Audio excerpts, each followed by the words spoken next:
Bernard-Henri Lévy, on peut peut-être rappeler les chiffres avec vous, les derniers chiffres d'abord. Bonsoir. Bonsoir. Regardons-les ensemble, ce sont les résultats cette fois définitifs. Il y a peu de changements, mais enfin il y a quand même quelques évolutions pour ne pas rester seulement sur les estimations précédentes. Le Rassemblement National à 33,15, le Nouveau Front Populaire à 27,99, 28, Ensemble 20,76, LR et DVD au-dessus de 10, et puis Divers Gauche et les autres. Une première réaction d'abord, la vôtre Bernard-Henri Lévy, quand vous avez découvert l'ampleur de cette vague. On verra si elle est corrigée ou amplifiée, mais pour l'instant, l'ampleur de la vague RN. Ça m'a stupéfait, mais en même temps, on la sentait venir et ça m'a horrifié que ce grand pays, que le pays de Voltaire, de Victor Hugo, de Jean-Paul Sartre, en soit à voter pour un tiers pour ce parti anti-républicain, factieux, extrémiste qu'est le Rassemblement National. Il y a là quelque chose d'extrêmement triste. Est-ce que c'est une rupture, selon vous ? Est-ce que dans l'histoire française, c'est une rupture ? Oui, c'est l'amplification d'une tendance de fond qui existe là dans notre histoire depuis toujours. C'est la vieille droite barésienne, puis maurassienne, puis pétainiste, puis Algérie française et OAS, cette vieille droite qui se métamorphose et dont le dernier avatar, c'est cette figure de monsieur, cette figure ripollinée, dédiabolisée, comme ils disent, de monsieur Bardella. Donc c'est pas une rupture, c'est une continuité disruptive, désormais disruptive. Cette carte, votre réaction, pour ainsi dire, immédiate, tripale devant cette carte, la France a changé de visage. Que ça plaise ou non, qu'on s'en réjouisse ou qu'on le déplore. Ça, c'est la France d'aujourd'hui. Oui. Ma réaction de tripes, de cœur et d'intelligence, c'est un grand chagrin. Je crois que la France est en train de se donner là à de mauvais bergers, à des flûtistes qui la conduisent à l'abîme. Je pense que ce soit du point de vue du droit, que ce soit du point de vue de notre histoire, que ce soit du point de vue du pouvoir d'achat et de la situation des plus précaires, ce choix-là est un choix terrifiant et s'il est vraiment pris, dont la France ne se remettra pas si facilement. Le RN est fort aussi des divisions de ses adversaires. On les a constatées là maintenant dans l'émission qui vient d'évoluer. On comprend qu'il y a la ligne du président de la République qui n'est pas si précise sur est-ce que ce front va jusqu'à LFI ou non. Il y a la ligne de Gabriel Attal qui l'a exprimé tout à l'heure en direct sur TF1. Et il y a troisième ligne, celle d'Édouard Philippe qui dit ni LFI ni RN. Qui a raison ?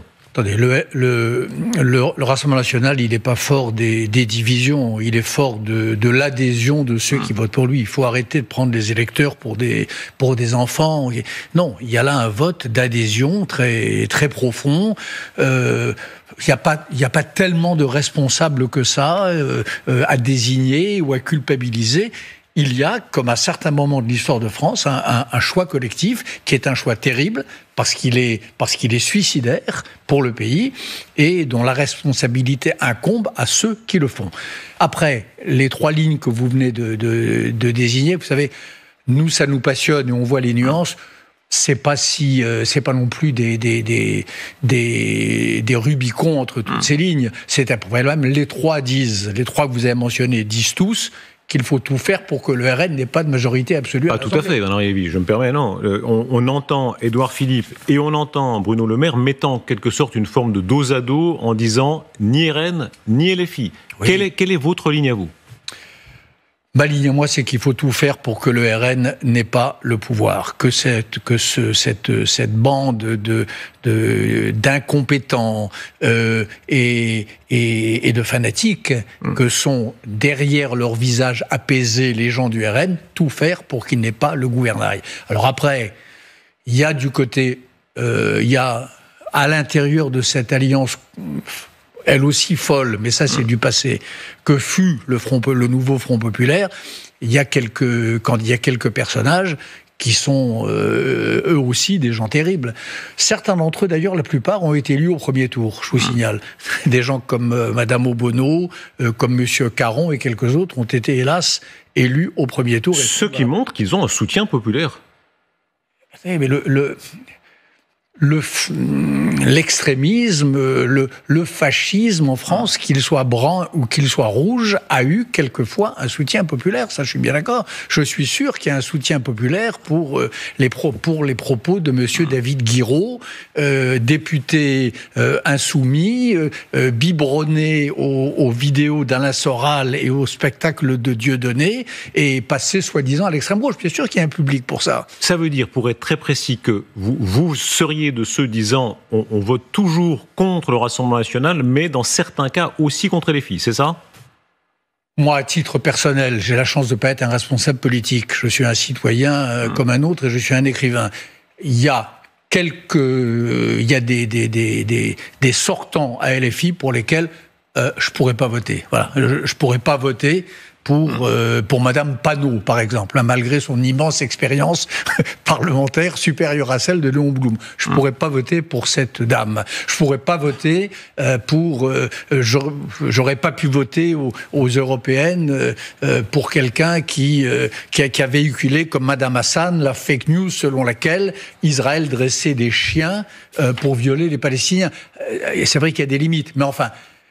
Ce cas-là, c'est-à-dire des LFI en deuxième position avec un centriste derrière, il y a 5, 6, 10 cas peut-être, mais c'est pas la majorité des cas. Bernard Lévy, est-ce que toutes ces hésitations, parce que quand même, on vous entend, on voit, pardon, je dis ça sans nuance négative, mais il y a une forme de difficulté, et vous n'êtes pas le seul. Beaucoup dans la majorité, beaucoup à gauche, ont ce type d'hésitation, où s'arrête exactement ce qu'ils nomment le Front républicain. Est-ce que ça ne montre pas que le RN d'aujourd'hui ne fait plus aussi peur, qu'on le veuille ou non, que le FN il y a 20 ans ? Je crois que si, enfin, moi en tout cas, il me fait encore plus peur aujourd'hui qu'il y a 20 ans. Pourquoi ? Parce qu'il est mieux organisé, parce qu'il est décomplexé, parce qu'il surfe sur une vague populaire, parce qu'il n'y a plus de vote RN honteux, parce qu'il y a de plus en plus de gens qu'on rencontre dans les rues, dans les taxis, qui votent Jordan Bardella sans aucun état d'âme. Donc ça me fait peur, bien sûr, parce que moi je sais que le RN n'a pas changé. Mais Bernard Lévy, beaucoup moins changé que ne le dit. Jordan Bardella a 28 ans. On l'a entendu tout à l'heure sur TF1. Ce personnage de 28 ans, est-ce que vous lui trouvez encore des accointances avec ce qu'était le Front National quand on rappelle l'OAS, etc. Bien sûr, ça a été le passé, mais en quoi est-ce qu'il est lié à cela ?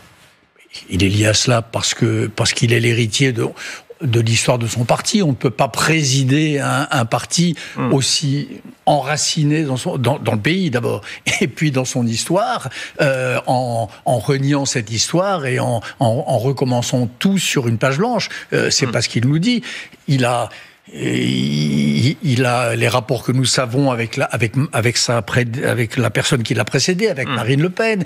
Il est entouré des mêmes conseillers de l'ombre. Il est entouré et conseillé par les mêmes Gudard et autres personnages fascisants. Il a admis qu'il voulait leur interdiction. Il a lui-même dit qu'il était favorable à l'interdiction du GUD, ce mouvement d'extrême droite violent. D'accord.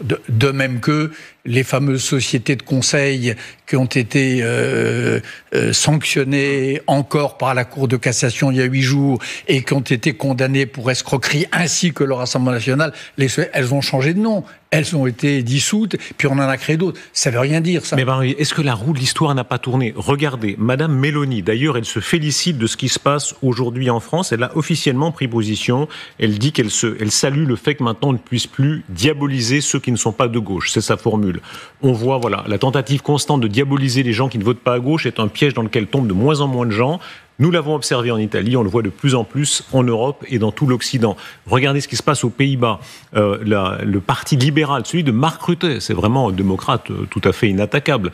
Il fait même partie de Renew Europe, le parti du président de la République.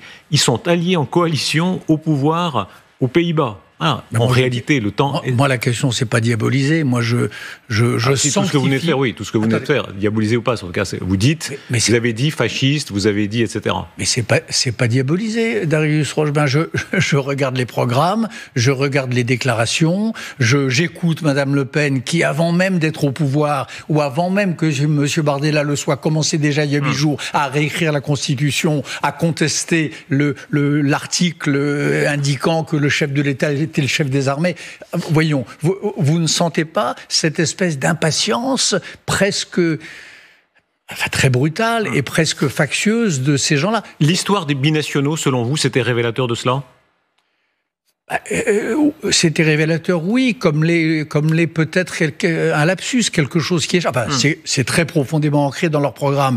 Je ne suis pas sûr qu'ils aient été si heureux que cela de voir d'un seul coup cette dispute devenir centrale dans la campagne. Mais bien sûr que c'est révélateur. C'est la pointe émergée de l'iceberg de cette différenciation entre les Français, etc.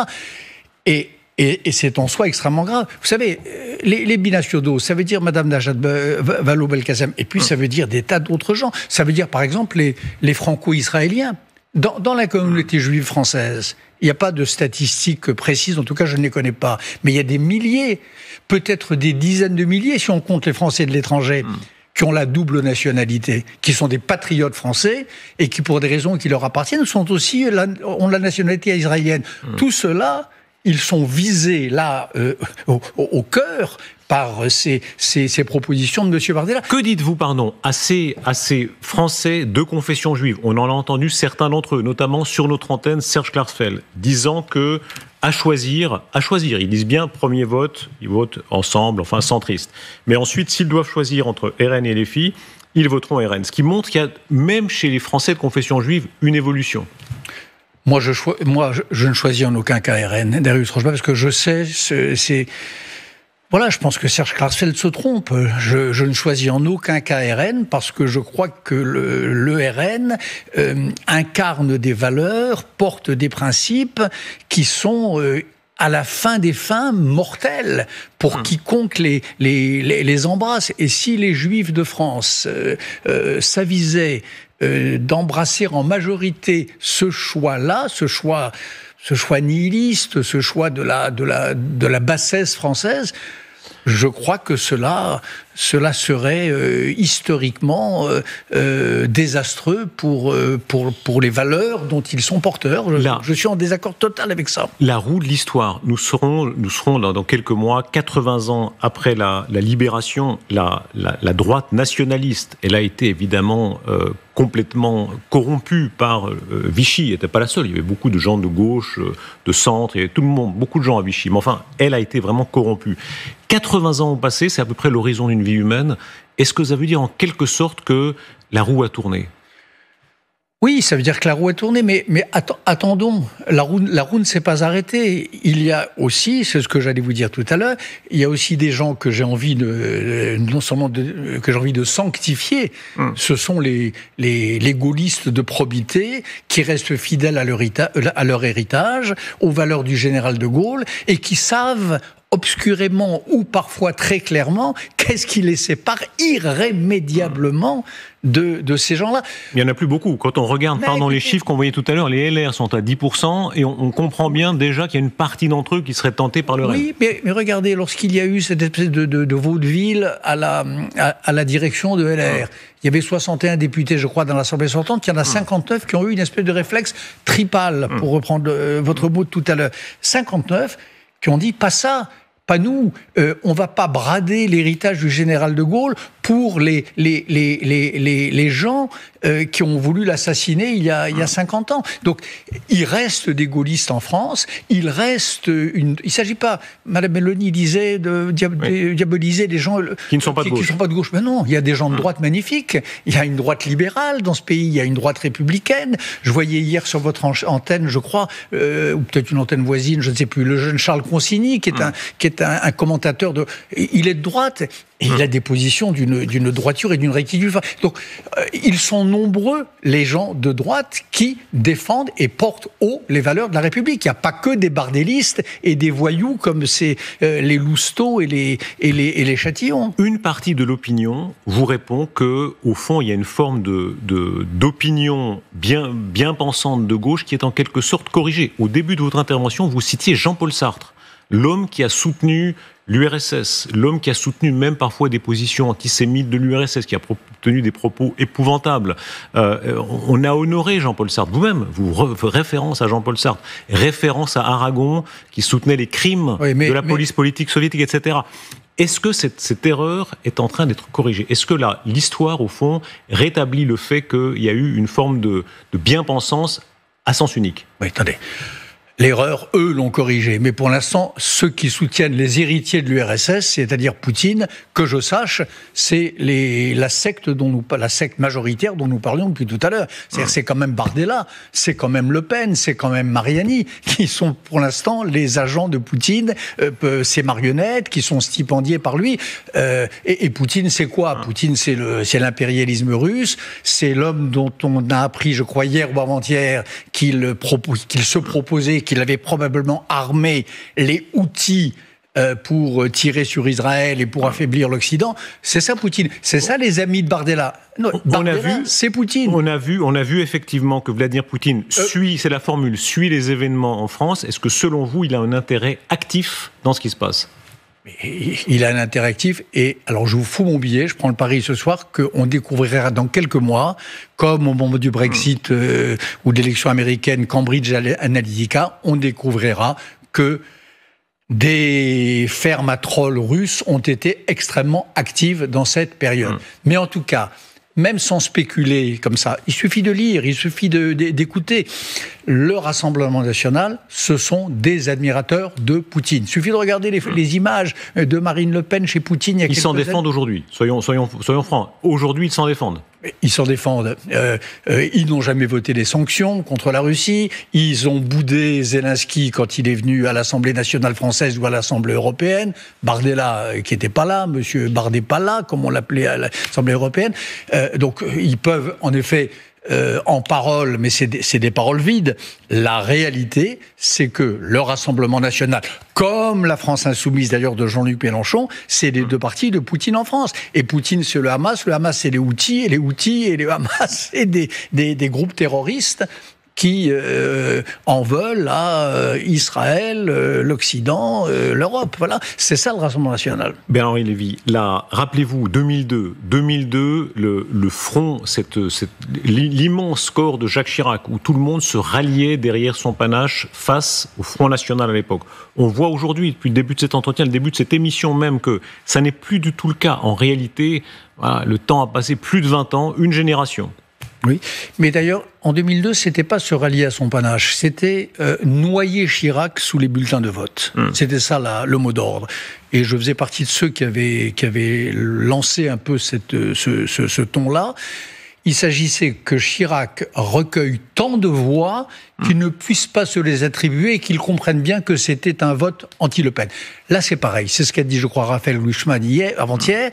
Ce deuxième tour législatif, ce doit être un référendum anti-Rassemblement national. Il faut que les gens de droite votent pour les candidats de gauche. Il faut que les électeurs de gauche votent pour les candidats de droite lorsque ce sont eux les mieux placés. Il y a un moment historique, et dans ce moment historique, il faut tout faire pour que le RN n'accède pas aux responsabilités. C'est ça l'urgence du moment. Où serait, selon vous, là, le si grand danger? Mettons-nous dans l'hypothèse du 8 juillet avec une majorité. On a entendu d'ailleurs l'évolution ce soir. Monsieur Bardella dit même une majorité relative mais forte. Il accepte. Oui. Peut-être d'aller à Matignon. Bien sûr qu'il acceptera, mais attendez. Bien sûr, tout le monde l'a compris. Eux sont peut-être des enfants, mais pas. Tout le monde l'a compris. Mais pas vous. Effectivement. Hein, voilà. Et alors, qu'est-ce qui serait si catastrophique dans la France, dans les semaines, dans les mois qui viennent, qui fait que vous êtes aussi déterminé? L'application de leur programme, qui coûtera à la France les gilets jaunes, plus le Covid, plus je ne sais pas quelle crise. Ce serait un choc terrible pour l'économie française. Et pardon, mais l'économie, c'est pas un gros mot. L'économie, c'est ce qui fait que vivent et que survivent les femmes et les hommes de ce pays, que leur pouvoir d'achat monte, que le chômage se réduit, etc. On peut penser ce qu'on veut de Macron, Attal et tout ça, mais j'entendais Attal tout à l'heure sur TF1, il a raison, le chômage a baissé dans ces dernières années, plus que depuis 10 ou 15 ans. Donc ça, c'est fini, déjà. Et puis il n'y a pas que ça, il y a des vieilles traditions françaises qui datent de 1000 ans, le droit du sol, des choses comme ça, le droit d'asile, qui seront fortement entamés. Un mot sur la personne de Jean-Luc Mélenchon. On voit que dans ce Front uni, qu'on l'aime ou qu'on ne l'aime pas, certains disent le contraire, lui au moins, il a réussi à trouver la voie. Il est un phénomène, un très grand phénomène populaire. Cette image où il est apparu à côté de Rima Hassan, qui fait que beaucoup de gens disent il est un handicap de cette union. Qu'est-ce que vous en pensez ? Écoutez, pour moi, c'est pas un très grand phénomène. Cette image est insupportable pour un homme de gauche et pour quelqu'un, ce qui n'est pas mon cas, qui a cru à cette alliance contre nature du nouveau Front populaire.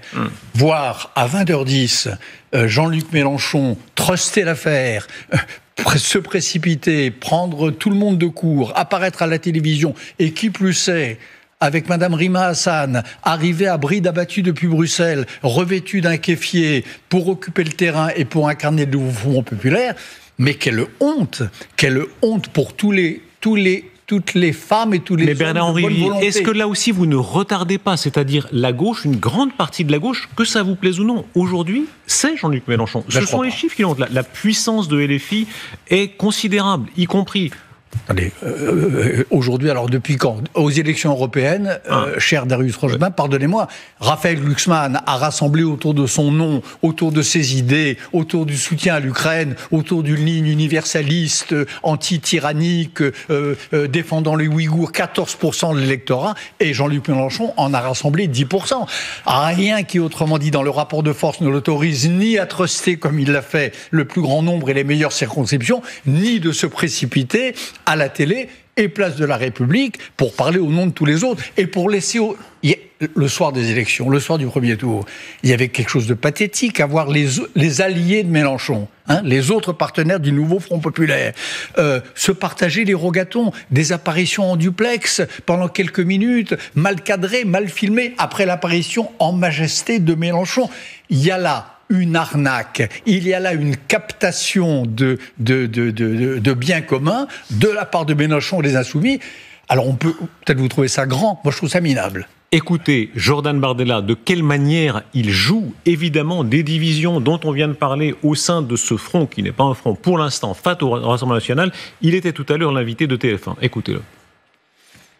Oui, une alliance un peu contre nature entre M. Mélenchon et Emmanuel Macron qui est très surprenante. Moi, j'avoue que je suis assez surpris de voir un président de la République venir au secours d'une mouvance d'extrême gauche violente qui appelle à l'insurrection, qui nourrit un antisémitisme d'atmosphère depuis le 7 octobre, qui n'a jamais de mots pour condamner les atrocités du Hamas et qui veut, envers et contre tout, organiser le désordre dans la société française. Et puis de l'autre, je vois M. Mélenchon appeler ses candidats à se retirer pour soutenir les candidats d'Emmanuel Macron et notamment face à Elisabeth Borne. On voit que la France insoumise a fait un choix, celui de retirer son candidat pour appeler à voter pour Madame Borne, qui a mis en œuvre la réforme des retraites et multiplié les 49.3. Donc je pense que c'est une alliance du déshonneur dans un sens comme dans l'autre, que les Français ne sont pas dupes.